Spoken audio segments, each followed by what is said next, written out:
Olá, amigos internautas, amigos interessados, membros da nossa comunidade. Shalom, paz seja convosco. Mais uma vez estamos aqui para apresentar o Café com Orochi e hoje eu quero focar um tema que eu considero, que eu vejo como de muita importância. Vamos focar na questão de o povo de Israel ser a nação sacerdotal. Há uma grande resistência por parte das pessoas de aceitar essa ideia de que Israel é a nação sacerdotal. Foi resultado daquela aliança feita em Horebe, foi a nação sacerdotal, também um compromisso que Deus fez com Abraão, e é a nação sacerdotal até hoje. Continua sendo a nação sacerdotal. Continua no presente momento. Mas como? Então, se Israel é a nação sacerdotal hoje, qual é o nosso papel, então? Eu estou falando de Israel. Eu não estou me referindo a, supostamente, Israel espiritual e coisa assim. Eu estou falando do povo de Israel, que está lá na Terra Santa, em Eretz Israel, que está espalhado pelo mundo. Estou me referindo a esse povo. Continua sendo a nação sacerdotal. E nós? O que nós somos? Então, vamos ver no decorrer do nosso estudo. Mas eu quero chamar a atenção de vocês, hoje especificamente, em dois pontos. O sábado, o Shabat, e as leis alimentares. É claro que toda a Torá, que nós temos a ver com toda a Torá, mas esses dois ensinamentos se destacam. E vocês vão ver por que razão. Nós vamos começar lendo em Deuteronômio, em Êxodo, capítulo 31. Vamos ver. Êxodo.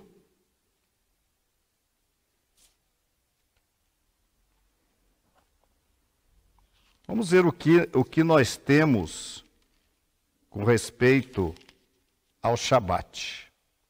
Êxodo capítulo 31, versículo 13, 12 em diante. Presta atenção.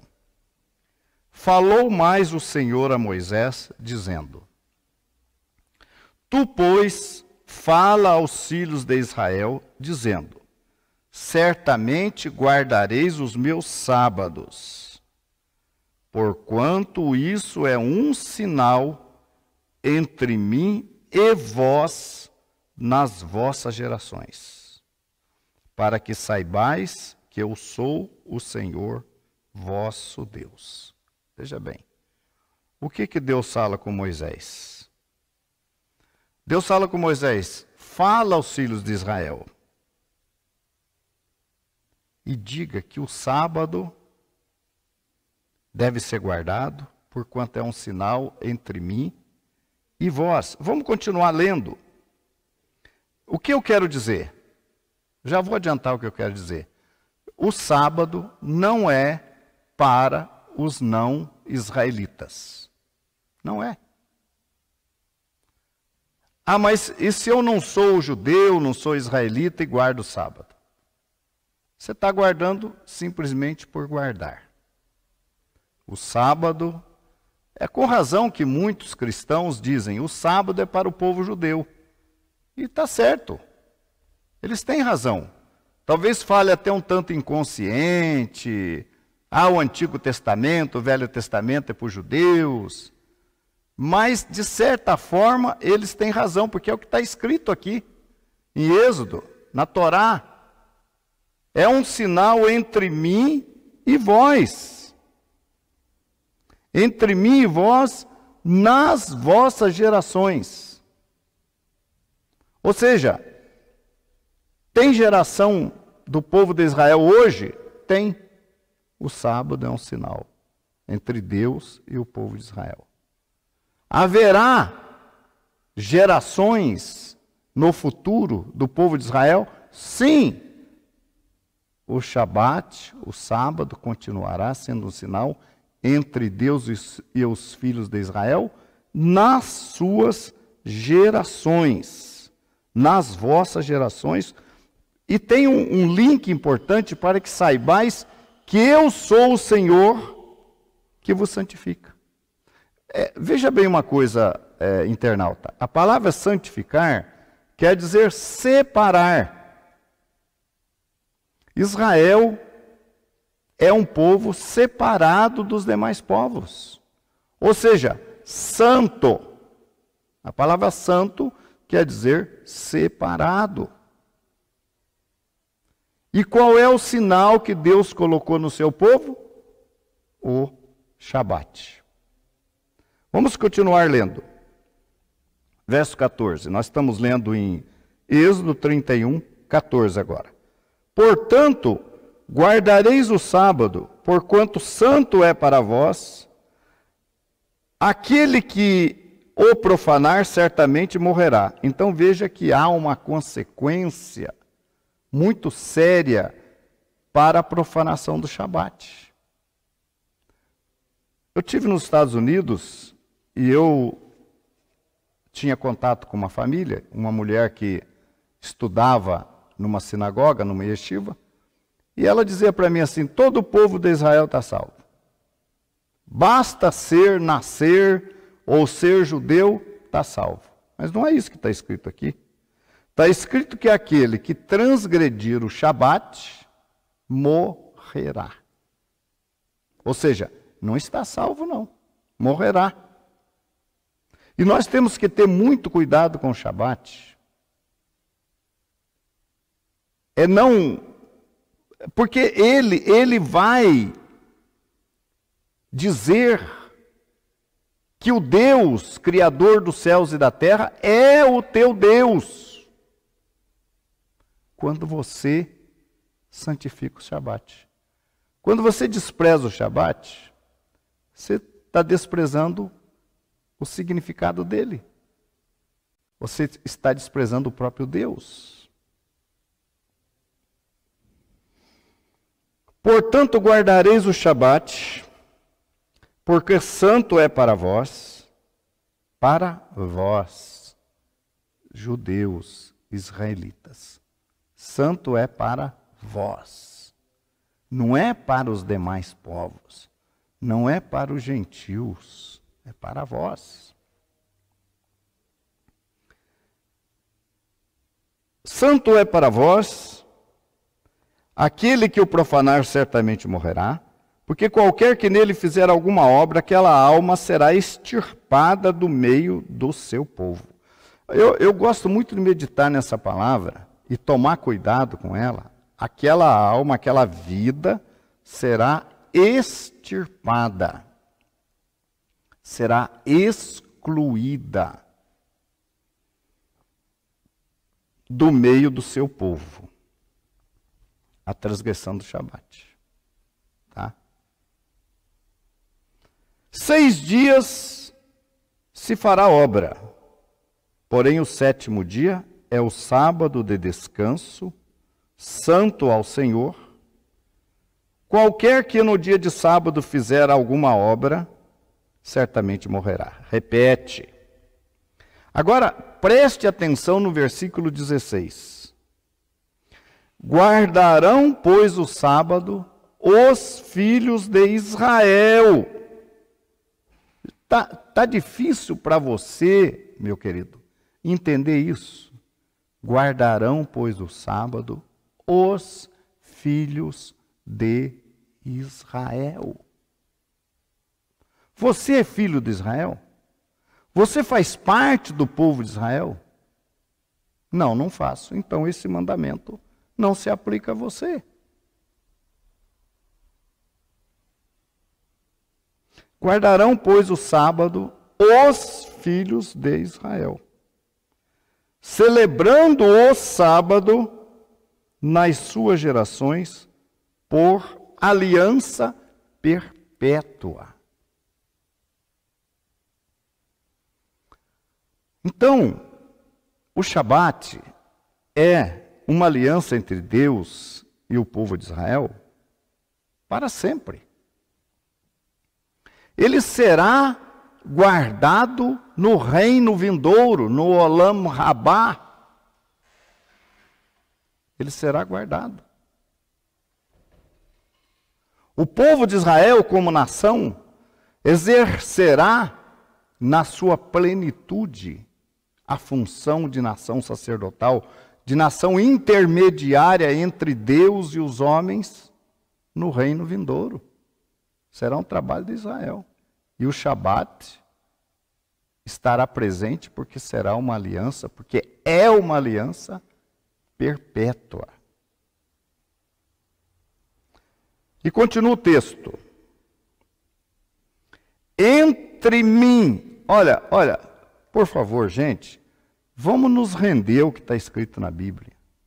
Não vamos querer torcer as Escrituras para dizer uma coisa que a gente quer que ela diga, para ser do jeito que a gente quer que ela seja. Vamos crer nas Escrituras como elas são. Olha aqui. Entre mim, Deus, e os filhos de Israel. Eu sei que você está aí, né? Você até é bem-vindo aqui no chat da transmissão, daqui a pouco eu vou tentar acessar aqui. Eu sei que você tem as suas colocações e eu sei que esta mensagem ela será polêmica, mas ela é verdadeira. Olha só. Entre mim, Deus, e os filhos de Israel é um sinal para sempre. E aí faz menção lá no Gênesis, capítulo 2, capítulo 1. Porque em 6 dias fez o Senhor os céus e a terra, e ao 7º dia descansou e restaurou-se. Então, é entre Deus e os filhos de Israel. Tá? Vamos ver, nós vamos aprofundar mais. Vamos ver a profecia de Ezequiel, também falando desse assunto. Vamos ver Ezequiel capítulo 20, o que diz o profeta com respeito, capítulo 20, versículo 12 de Ezequiel. E também lhes dei os meus sábados,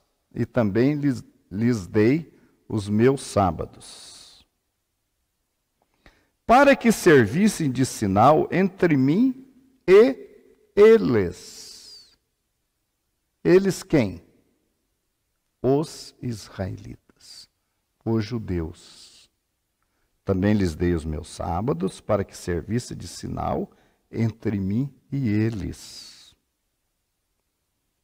Para que soubessem que eu sou o Senhor que os santifica. Gente, olha só, eu falei que são 2 ensinamentos que eu queria falar hoje. Um é o sábado.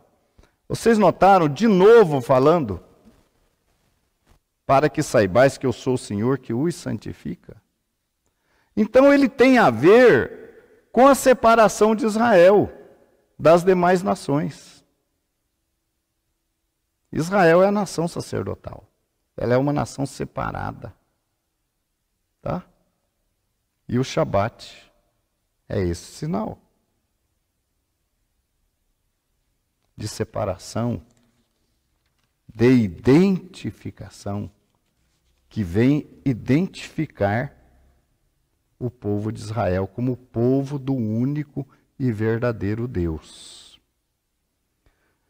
No capítulo 22, verso 26, agora vai tocar num outro ponto aqui interessante. 22, 26 de Ezequiel. Os seus sacerdotes transgridem a minha Torá, a minha lei, e profanam as minhas coisas santas. Entre o santo e o profano não fazem diferença. Não separam. Nem discernem o impuro do puro. E de meus sábados esconde os seus olhos. E assim eu sou profanado no meio deles.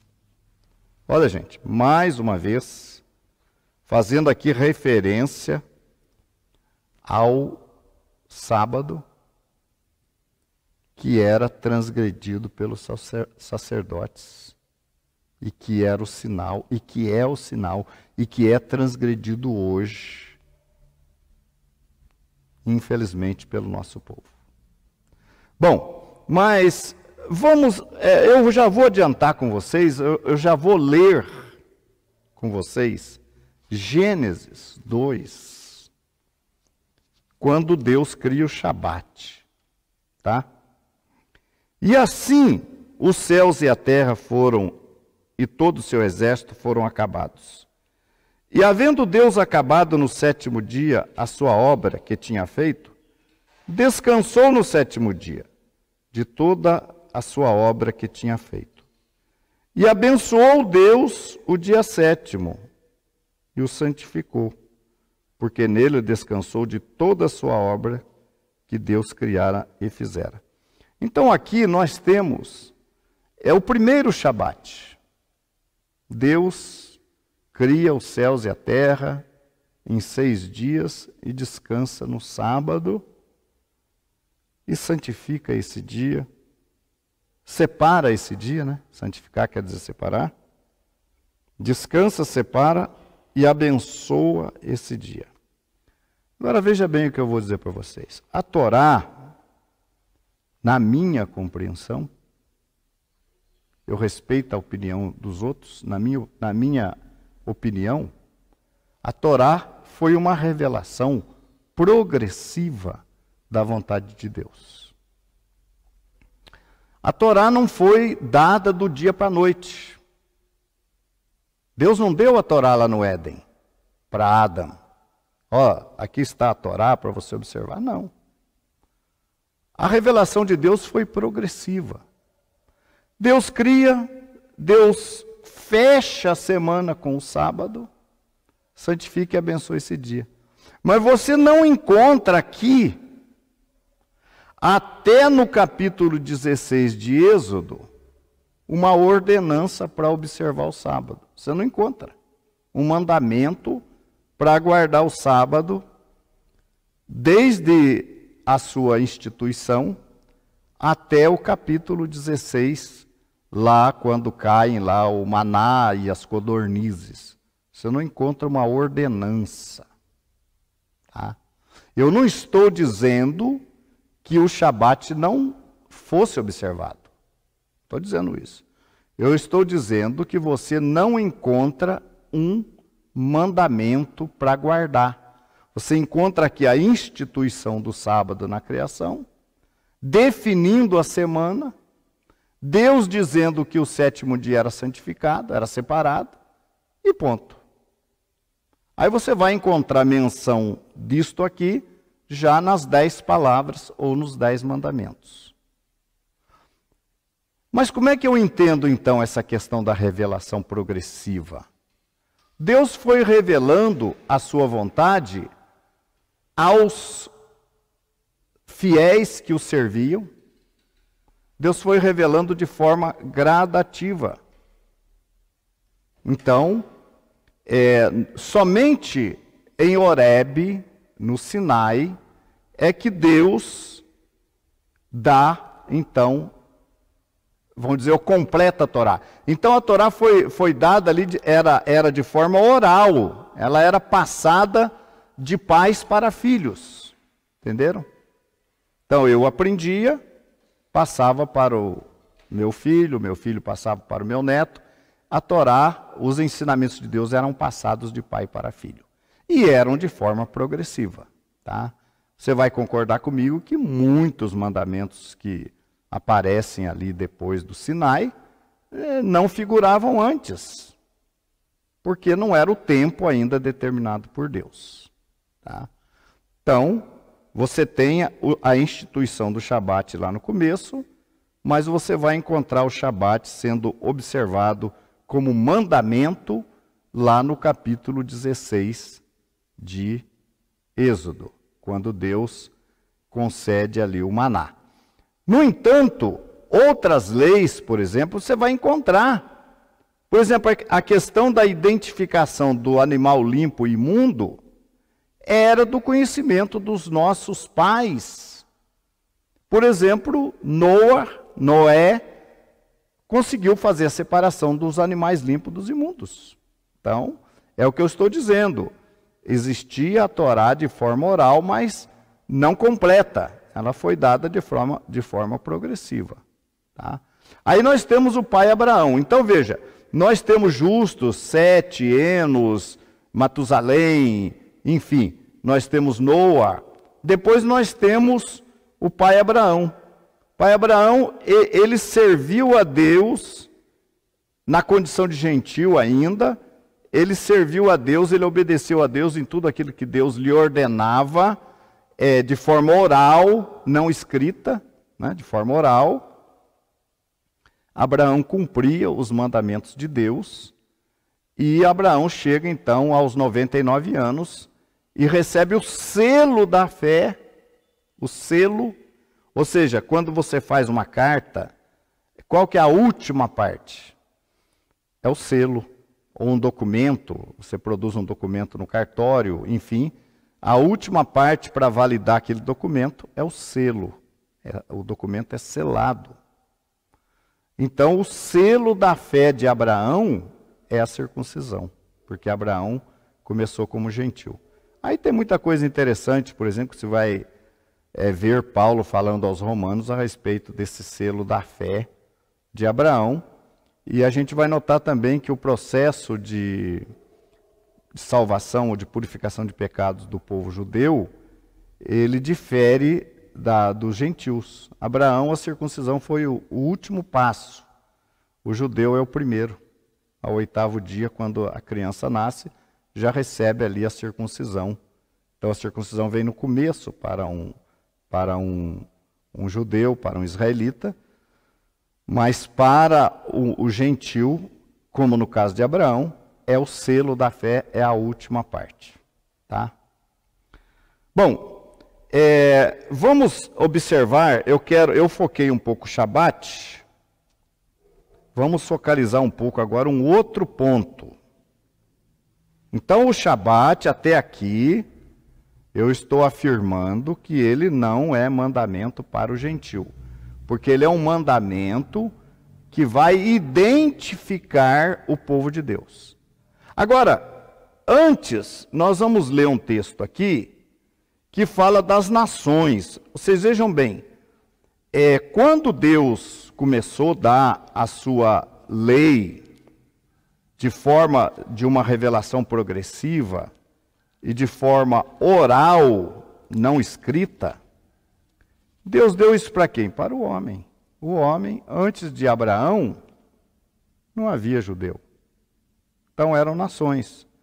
Deus deu o seu mandamento para toda a humanidade. Tá? Para toda a humanidade que quisessem o servir, obviamente. Mas o que acontece? O Salmo 147 vai falar um versículo que vocês sempre ouvem a gente dizer, que está aqui, ó, Salmo 147, 19. Mostra a sua palavra a Jacó, e os seus estatutos e os seus juízos a Israel. Olha só, mostra a sua palavra a Jacó, e os seus estatutos e os seus juízos a quem? A Israel. Por quê? Não fez assim a nenhuma outra nação, e quanto aos seus juízos, não os conhecem. O que acontece é o seguinte, meu amigo. Acontece que as nações rejeitaram a Deus. Não quiseram obedecer a Deus, escolheram os seus caminhos, como acontece até hoje. As nações não querem a Deus, querem criar deuses de acordo com o seu pensamento, com a sua filosofia. Normalmente, os gentios, os não israelitas, eles correm atrás do quê? Correm atrás de bênçãos. Ah, mas a Torá fala de bênçãos? Fala. E a Torá não só fala de bênçãos, mas dá também a receita de como conseguir essas bênçãos, de como ter essas bênçãos. De forma natural, sem ficar incomodando Deus. Está lá, né? Que aqueles que cumprem esses mandamentos, Deuteronômio 28, 29, 30, por aí vai. Aqueles que obedecem os meus mandamentos, estas bênçãos os acompanharão. A bênção, ela vem, de acordo com a nossa obediência, a bênção vem naturalmente. A gente não precisa estar implorando a Deus e dando um carro em troca de uma bênção, uma casa em troca de uma bênção. Não, eu preciso só obedecer a Deus. É isso que é necessário. E a bênção vem naturalmente. Mas o gentil, ele só se interessa por uma religião quando ele vê uma contraproposta, que é justamente a bênção. Ele não quer saber de obedecer, ele quer receber bênção. Então, o que eu preciso para receber bênção? Então, está aí, hoje, nos nossos dias, muitos aí oferecendo bênçãos e mais bênçãos, e o gentil corre para lá porque é isso que ele quer. E Yeshua mesmo falou isso, né? Que os gentios procuram essas coisas, né? Mas para nós ele disse, buscai em primeiro lugar o reino de Deus e a sua justiça, e todas as demais coisas vos serão acrescentadas. Então, o que acontece? Nós vamos na segunda parte, então, que eu estava falando. Eu dizia que as nações, então, rejeitaram a Deus, começaram a adorar os seus ídolos, procurar os seus próprios deuses, e foram poucos homens aí, os chamados heróis da fé, os que abraçaram a causa do Deus verdadeiro e seguiram na sua vida de acordo com a revelação que tinham na época, e foram declarados justos porque obedeceram a Deus, né? Lá em Hebreus, você vai encontrar no capítulo 13 de Hebreus, uma lista desses homens que serviram a Deus aí, antes de a nação de Israel ter sido estabelecida como nação sacerdotal. Então, por conta disso, é que eu digo que o Shabat, ele não foi levado em conta por essas nações. Aí Deus estabelece um concerto, Deus estabelece uma aliança com o pai Abraão, em que ele promete que através de Abraão serão benditas todas as famílias da terra, através do sacerdócio de Abraão, dos descendentes de Abraão. Tá?